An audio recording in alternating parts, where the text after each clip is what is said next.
Alors bonjour à tous et à toutes, il s'agit là d'une annexe du 4e cours sur la construction des cellules et des tissus et je vais vous détailler donc les protocoles en microscopie optique et en microscopie électronique.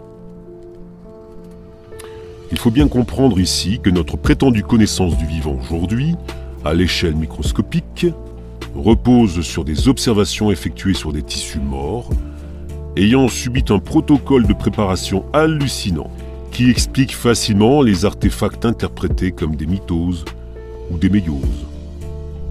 En microscopie optique, alors voici les étapes. Les tissus vivants sont dans un premier temps longuement baignés dans un mélange de formol et d'acide pour y être tués et fixés. Il est parfaitement logique de tuer la vie que l'on désire observer. C'est l'évidence.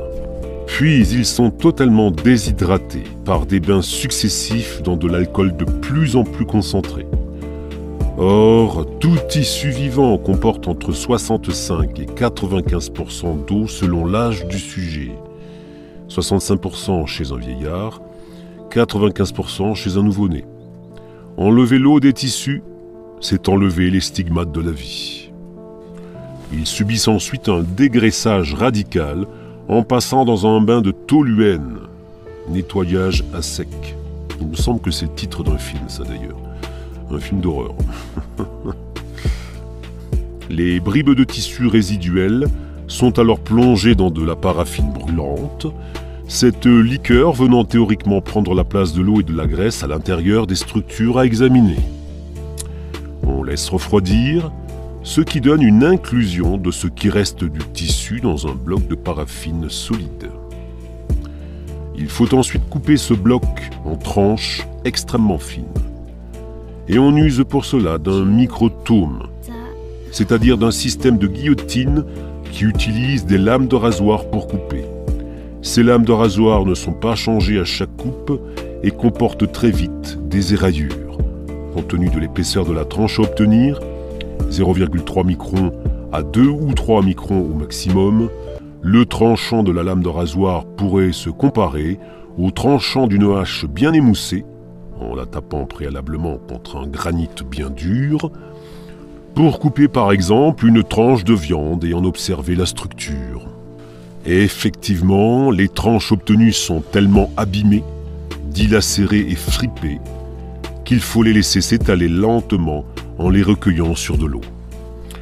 Elles sont ensuite littéralement pêchées avec une lame de verre, puis la lame est passée avec la coupe sur la flamme d'un bec benzène à 700 degrés Celsius, ce qui soude la coupe au verre et sèche l'ensemble. La cuisson est à point. Il est alors nécessaire d'éliminer la paraffine et on use pour cela d'un nouveau bain de toluène. Il faut enfin réhydrater un minimum, ce qui se fait par de nouveaux bains successifs dans de l'alcool de moins en moins concentré. Mais bien sûr, il s'agit là d'eau distillée, morte, non informée.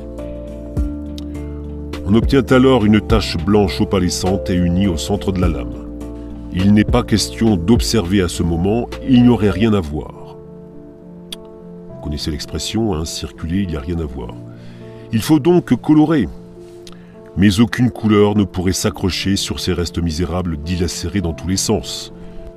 Il est nécessaire de mordancer préalablement, comme pour une toile banale que l'on veut teinter. C'est donc un nouveau bain dans un acide fort, acide chlorhydrique ou sulfurique fumant, pour faire ce mordançage destiné à creuser de minuscules trous dans les éléments microscopiques présents encore sur la lame. Des trous qui vont pouvoir retenir les colorants dont on use ensuite. On recouvre alors le tout d'un baume, on laisse sécher, on installe une contre-lamelle en verre venant recouvrir la coupe. Un produit de lutage, une sorte de colle, vient étanchéiser l'ensemble. En microscopie électronique, le début du protocole est le même. Il s'agit d'obtenir cette fois-ci non plus une inclusion dans de la paraffine, mais dans du plastique liquide, résine, que l'on fait durcir grâce à un cicatif. Cette réaction chimique est loin d'être anodine. Les coupes sont recueillies sur une grille métallique fine, puis recouvertes d'une couche de peinture métallique à base de tungstène. Ce sont les électrons du microscope électronique, bombardement nucléaire, qui passent à travers les mailles de la grille qui permettent d'obtenir une image sur la plaque photographique. Ce n'est que récemment que des protocoles plus respectueux ont été proposés, usant principalement de la congélation de suite après le prélèvement du tissu. Mais là encore, toute congélation implique une cristallisation de l'eau présente dans les tissus. Pour rappel, 60 à 65% chez un vieillard, 90 à 95% chez un nouveau-né. Cette cristallisation entraîne une importante dilatation des molécules d'eau et par conséquent une dilacération des structures microscopiques. Et je n'ai pas de renseignements quant à la coloration, il est probable là encore qu'une métallisation soit indispensable.